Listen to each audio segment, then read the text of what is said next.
Hi, good afternoon. It's Michelle Carvill here, joining everybody in the Online Digital Academy group and on our page, and I think streaming also to our Facebook and our on our Facebook and into, I believe, YouTube as well. So multi-flow channeling via StreamYard at the moment. Anyway, good afternoon. I hope you are all really well. I've had a really crazy morning. Today is the launch of my latest book, Sustainable Marketing: How to Drive Profits with Purpose. And so I've had lots of things and calls and chats and stuff going on this morning, and nearly lost track of time here, but I'm jumping on. It is 12:27, so it's nearly 12:30 to do the next in our series of this personal branding session. And today we're going to be talking about, in this series, values and pillars. So brand values, brand pillars, that showing up is not showing off. So we touched a little bit on that last week, and it will help you to watch the series of these in order. So, there are exercises that we did last week that are going to help build into what we're talking about this week and indeed next week. And then that will be this series complete. So let's crack on. There is an eyeball there. So hi, whoever it is. If you're coming in and joining me live, then please do say hello. We can have a chat. You can ask questions. And of course, if there is anybody who watches this on the catch up, just tag either myself, well, mainly myself at the moment, because Sarah is still on baby duties and hopefully she'll be back early March. So let's start this presentation then. So I've just put a few slides together. For those of you that don't know me, my name's Michelle Carvill. I am the founder of a digital agency. I'm the co-founder here of the Online Digital Academy with Sarah Kerrigan. I'm also a now 5 times published author on the subject of digital marketing, and my latest book is Sustainable Marketing. So really how marketeers can champion sustainability in the workplace to really help support how we can all be making differences. But it's wonderful. So if you do want to read it, quick plug, it's for all businesses, but marketeers will, we see marketeers as the champions, custodians of the customer, champions of brand. And so there's a lot of messaging there. So not going to talk too much about that because we're here to talk about branding, but yeah, excited that has gone live today. It's always nice. So let's get started. So what we're going to look at is brand pillars. So often when you're talking about brand, or if you Google how to create a brand, you will see often it broken down into, in a brand, there are brand pillars and there are brand values. And I think this is a nice, simple way to think about your brand. So building on some of the things we talked about last week, what you want to be known for, what you want to be seen as, your purpose, what matters, so that your brand is authentic and real and focused on who you are. Hi, Elizabeth. Lovely to see you. So, you want to check that brand is aligned with your values, with your purpose. And often, there are things that we talk about, aspirational things about the brand, things that we want to do, things that we like to achieve. But the brand pillars, when we talk about brand values and brand pillars, the brand pillars is often quite good to think about the factual things that matter to your business. So for example, facts might be things like how long you've been established. It's not fiction, it's a reality. Established for 18 years, Okay, well, that's that in this day and age. That is quite, a heritage, and so that might be something that is valuable for you, and indeed valuable to your customer base, because it's showing that you add value. If of course you're a very high tech, latest new thing in AI, to say you've been around for 18 years may not be as relevant, or you may not want to bring that to the fore, because you may want to talk about, we're a startup, cutting edge, whatever. So you can see that there may be differences where some of those facts that aren't fiction, they are facts, are a reality. So things, and I'll show you some of those facts. So things to think about facts. What is it about the facts? what is it about how long you've been in business? What is it about the accreditations, awards that you may have won? What is it about the transformations that you've made to other people's businesses? So you've worked with 100 businesses, you've worked with 1,000 businesses, you've trained 10,000 people, you've worked with, you've worked in 25 different countries around the world. Those things are facts. So it's worth, when you're thinking about your brand pillars, what are the facts? Not stuff like, that we often see, but real facts that you can back up, that you can validate. And it's worth just jotting all of those down and thinking about, what are the facts? Well, it's a fact, it's not fiction, and if it's a fact, just get it down as to what it is about your business. So that's some of the differences there between that's some of the ideas around facts. And the other part of it is this brand values bit, which much more aligns with your purpose, what you want to be known for, what you want to be seen as. And that is what we really worked on last time in the last week's series, where we really pulled out, those exercises around asking other people what they think you stand for, asking your friends and family to just tell you what they think. We gave you some questions there. I also encouraged you to write your own introduction as if you were being introduced on a stage, so that you're getting across the highlights and making sure that those cascade into your digital presence. And so there were a number of exercises we went through. I think there were 5 exercises in last week's session, which really focus on that purpose piece and helping you to get closer to what it is you want to be known for and seen as, and what it is you stand for. Why have you gone into business in the first place? Is it to make a difference to the world? Is it to support and educate? What are those values that are really important to you, and are you engaging with those in the communications and how you position yourself in your brand? So our brand pillars are facts. Our brand values are all the kind of the wraparound. If you saw it as a pillars, the pillar is the central core, which is it's not really the central core, it's a pillar over here. And then you've got what you want to be known for and seen as. And the bit in the middle is really that purpose bit, the whole why. Why have you gone into business in the first place? What's it all about? And for most people, the majority of people, it's not about, I just need to drive some revenue, because then we could just go and get a job anywhere, couldn't we? When we go into business, when we're driving and deciding to develop our own brand and go out and do business for ourselves, it's often led by the fact that we've been somewhere else and we didn't like the way we were treated, or we didn't like the way they did business, and we believe that there is a different way of doing business, and therefore we want to drive that for ourselves. And all of that is your reason, your purpose for what it is that you're doing. That purpose might be to save the planet, that purpose might be to educate, that purpose might be to support young children, that purpose might be to support mental health. It might be a charitable endeavor. There will be a number of different reasons, but you've got to dig in, which was some of those exercises that we focused on last week. Dig in, do that kind of inner work to unfold that purpose.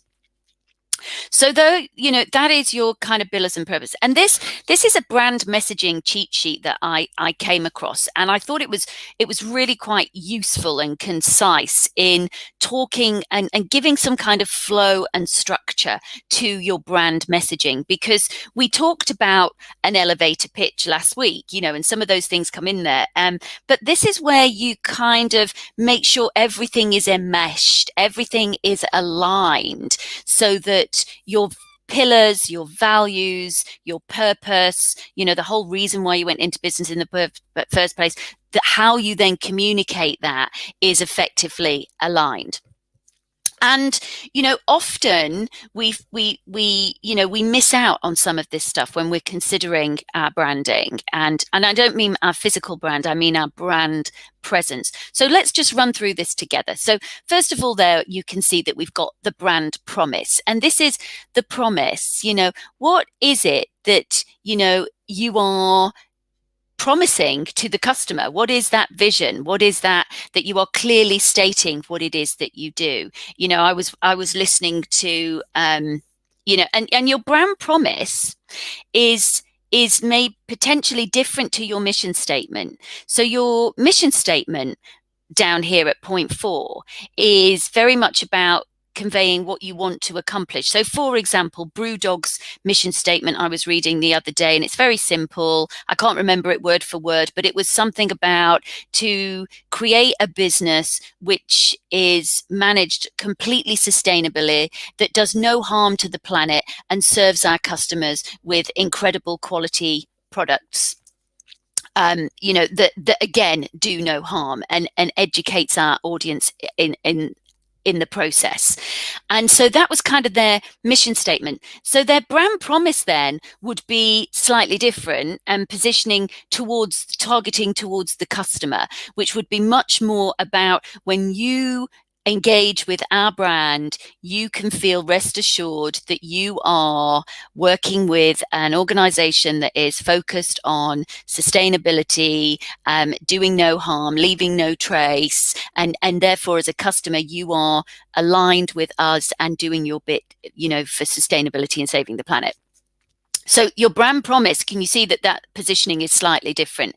And then, of course, you've got your positioning statement. So this statement defines where you fit into the marketplace. And this can, you know, it's talking here, this can help guide both your internal and your external messaging. So your positioning statement is kind of like, well, where are you? Are you positioning yourself as, we're starting out, we are market leaders, we are, you know, we are championing this cause, we are, you know, so again, you can see how your brand promise, your mission statement, and your positioning statement could kind of, you know, it's all going to kind of filter in and out of one another, and are definitely inextricably linked. But you can, by identifying them and by talking them out and planning them in this kind of linear way, it does allow you to kind of separate and really think about ideal customers, different statements as to where you fit in the marketplace, how you're targeting towards your customer, etc. And again, your target audience. We will do a piece on audience and how to find audience, and really, do you know your audience? We've got that coming up in, I think in March actually. And so, so we'll do more about our audience. We've already done some about digital audience and how to find them, but you can't really do enough on understanding your audience, how closely you understand your audience. And, you know, the beauty about social media, I read something really beautiful today in a book that I absolutely love. And this book is called, where did I put it? Yeah, here.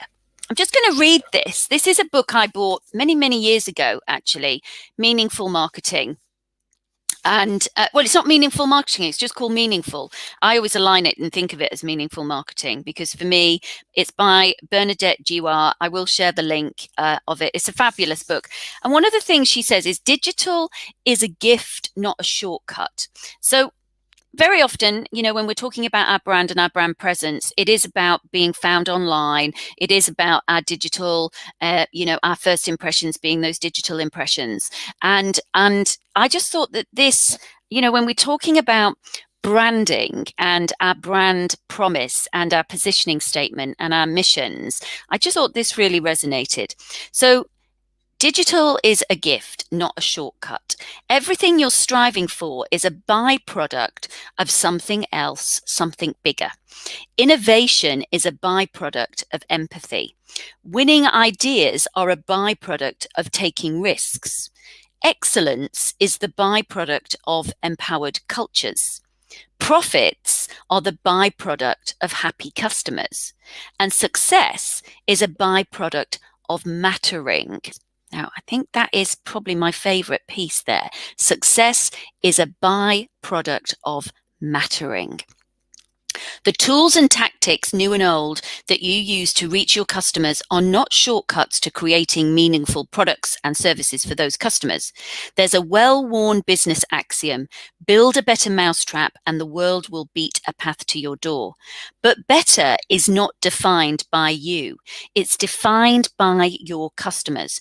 And just because they saw your Facebook ad, sponsored update, or promoted tweet doesn't mean they cared about it. Just because you reach them doesn't mean you have affected them. Just because they heard you doesn't mean they're listening.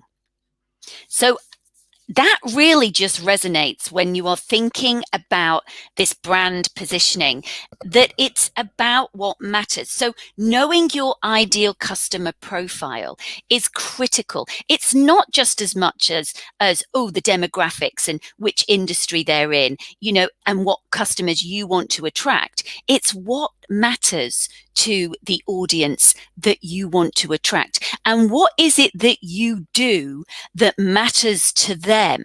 What problem are you solving for them? How are you making them feel better about what it is that you do?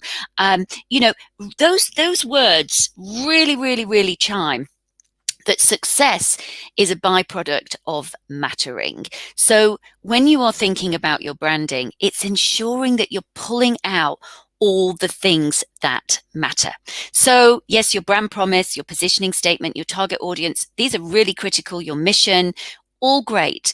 But of course, all focused on the why. Why does it matter? Why does it matter to you? And why should it matter to them? And that is a great place to be thinking about. And then, of course, your tone of voice. The tone is the feeling you want to come across as part of your branding. Are you going for a more fun, playful brand? Is it serious and corporate and very commercial? What is it? What does your tone of voice need to be aligned with your audience? In an ideal world, your tone of voice needs to be as authentic as possible. So in an ideal world, your audience, who you're speaking to, should be who you want to speak to, because there's no better business than being, who you are. And the more successful you are, the more authentic you are. And the more authentic you are, the more successful you are. It's kind of that magnetism, isn't it? Like attracts like. But it's worth thinking about your tone of voice. What types of things will you say? Right from, do I say hello? Do I say hi? Do I say dear? If I'm opening a conversation with somebody, is your audience made up of C-level execs and requires a more serious tone, perhaps? But don't be afraid to be who you are. And again, don't be afraid to research those within your industry. Find what you like and dislike about their tone. This may spark some creative ideas. So again, some useful things there about tone of voice. My advice is be as authentic and close to your own voice, because your voice is your voice, and if you've got to put on a facade and behave in a different way, then, that's when it starts to jar, and it's not a very comfortable situation. We've all been there, in the power suits, in meetings, putting on those facades because we feel that that is the right thing to do because we're meeting, a corporate organization, when, actually people are people. And, if you're going to be judged on those things, maybe they're not your right people. So again, it's all about your comfort zone. What does that look like? What is expected? It's all to do with the comfort factor of who you are and your authenticity. The elevator pitch, how would you describe your brand in 30, 60, 90 seconds to your audience? Practice it on your co-workers, practice it on your family, friends. This really helps you to succinctly state your brand message. I always say practice it and record it yourself. Listen back. What did you like? What didn't you like? What made you go, ooh? And just amend and adapt and adapt. We talked about that last week, so I'm not going to labor that point. Brand pillars, getting granular and start breaking down your brand promise, your positioning, your mission statement into brand pillars that describe the most important selling points of your product. And it's quite good to kind of do that, as they've suggested in there, and give yourself a limit, write them all down, but then what are the 3 most important aspects of my positioning, of my brand promise, of my mission statement, and really start to think about what are the three that are jumping out and that are consistent, that really start to hone in on the real values of your brand. And then, of course, the headline, benefit, and support examples. Each brand pillar will also be supported by a key benefit or headline statement with supporting examples. These pillars inform the focus points of your marketing content. Now, this is a good exercise to do, because it's kind of, if you say something, what does that then mean to your audience? So you may be saying that you are sustainable, like Brewdog are doing. You create sustainable products so that you are leaving no trace on the planet, and that you're operating in that way. Might be something that is really starts to hone in and be key to your business, so that your customers feel are part of the taking responsibility and doing their bit for looking after the planet and climate change. So there is what does it mean for them, and ideally with supporting examples. So I thought it's a useful little cheat sheet. And, there are lots of different resources and tools that you can use. You may already have your own, but I thought this was quite succinct. And again, it aligned very nicely with some of the exercises that we did last week to help you really uncover that brand purpose piece. So again, this is now putting it onto that little A4 kind of sheet, so that you've got your brand promise, your positioning statement, your target audience, your mission, your tone of voice, elevator pitch, tried and tested, brand pillars, headline, benefits, supporting examples. And you can see they've been boxed into 3 things. So you can actually start to get quite focused in on those aspects. It's all play, there's no, if you get to 4 or 5, that's fine, but just try and hone it down, so that this is just a tool really to help you get close and give you a little bit of opportunity to analyze and even question what it is and where you're going. As we said last week, showing up isn't showing off. Often we're very, we sit on a lot of the value that we create for others. And we don't talk about it as part of our brand positioning, because we don't want to seem like we're showing off. But, this is showing up. And if it's facts, this is where I think some people feel really much more comfortable. If it's a fact, it's a fact. This isn't hyperbole. This isn't, this isn't you, this isn't you, pretending or embellishing. This is you actually showcasing the facts. That's all you're doing. So to give you an example, I've put a couple of these are the kind of on our online digital academy. If you're talking about me and you're talking about Sarah, and what was really interesting when we were putting these profiles together, and I have speaker profiles and I have profiles on the Carvill website and other sites and various things, but it's quite difficult to write about yourself, and it can feel uncomfortable to be saying, oh, I'm this and I'm that and I've done this and I've won that and I've done this and I've won that. Even your own eyeballs start to kind of go, oh my goodness. It's not about embellishing. It's about, these are facts.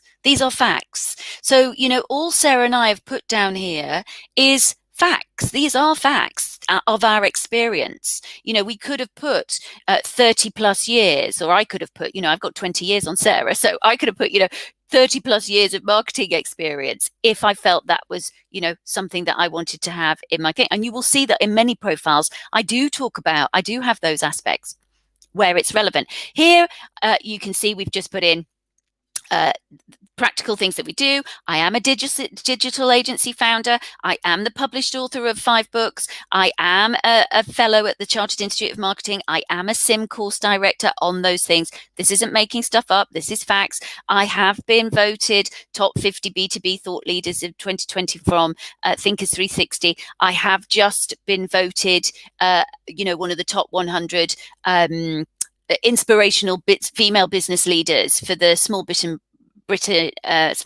Britain and F Entrepreneur Award. So, for 2021, we should celebrate these things. We should let people know these things. We shouldn't feel that those are, ooh, I better not, don't want to say that. It's uncomfortable. People might think I'm showing off. It's facts. It's facts. These are facts. And if they matter and they add credibility and it's all about your brand story, then you can start to weave them into your digital footprints, into your brand presence, and align with that. In the backstory, it might have, more of a piece about your brand purpose, why you started business, why I am the champion of the preventative. I founded a social enterprise called the Preventative Healthcare Service, was because there was a very personal alignment for me from, when I was in my early 20s around panic and anxiety, and I felt that we needed, and I'd found some solutions, and I kept seeing these issues over the last 27 years come up again and again and again, and I thought, why aren't we doing what GPs were doing back then, and running these stress management courses and teaching people how to breathe, how to move, how to eat, how to take care of themselves, rather than just give pills as the first option. There are alternatives. And because I was so my backstory, and because I'm so passionate about preventative healthcare, then that is the backstory that you will see, and that will align as part of my brand purpose and the brand and what we're doing and the product and the service over on the Preventative Healthcare Service. So, it often stems from a need. It often stems from something that you are doing. So don't be afraid to be overt about that, because that is the truth. And, the truth is what people connect with, that authenticity. When we talk about authentic, really what that means is just being honest, just being truth. You're just being who you really are, and unafraid to talk about that. So again, you'll see on the ODA some facts about us. We have trained many Fortune 500 companies, lots and lots of them. We are global trainers and speakers. We have spoken and trained all around the world. We have big agency experience. I started off at Saatchi's. Sarah was at Jellyfish. Digital agency founders. I founded Carvill Creative 18 years ago. Sarah founded That Social Media Girl, her paid social agency, that she runs independently. We all wear a few hats. About 4 or 5 years ago, we are sim training course directors. Sarah is a Google digital training facilitator. I am a 5 times published author. We are recognized thought leaders, and we have won awards. I've won awards on social media campaigns, and for universities that we've worked with, and of course been awarded with the accolade. So none of these are made up. It's all facts. And so these are facts. When we talk about pillars, you have your values and you have your facts. Do not kind of steer away from the things that are factual.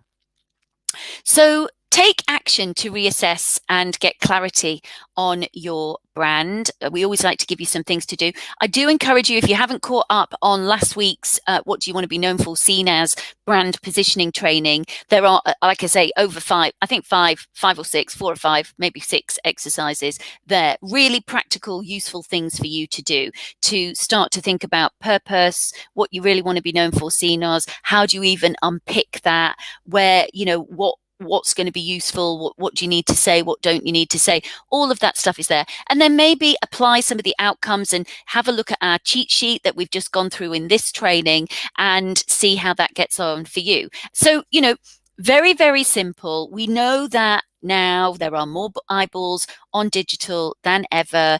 There are more tools at your fingertips for you to create a brand presence online. And of course, but coming back to, what Bernadette says in that wonderful statement, success is a byproduct of mattering. And I think for all of us, that is an important thing, to always go back to wondering, what is it that matters to your audience, and ensuring that you are meeting them where they are at that really is the connecting piece. So that audience piece that we talked about, getting to know your audience, who are they, what matters to them, why would they want to work with you, why do your customers currently work with you, what do they say about you, all of those things start to give you the clues to what you need to be really talking about and allowing to be this golden thread of your brand story that is constantly cascading through everything that you do.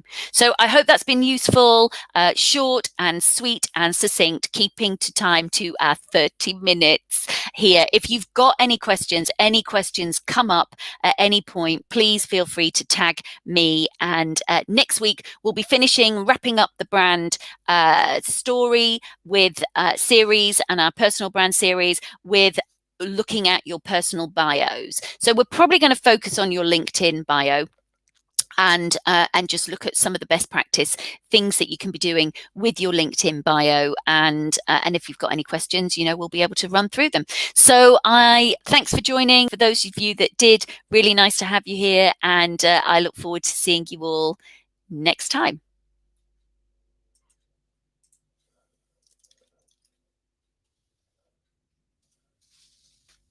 I'm just going to put in Bernadette Dewar, meaningful story of ideas that fly. Okay, there you go. That should be in the comments, and really recommend that book. Take care.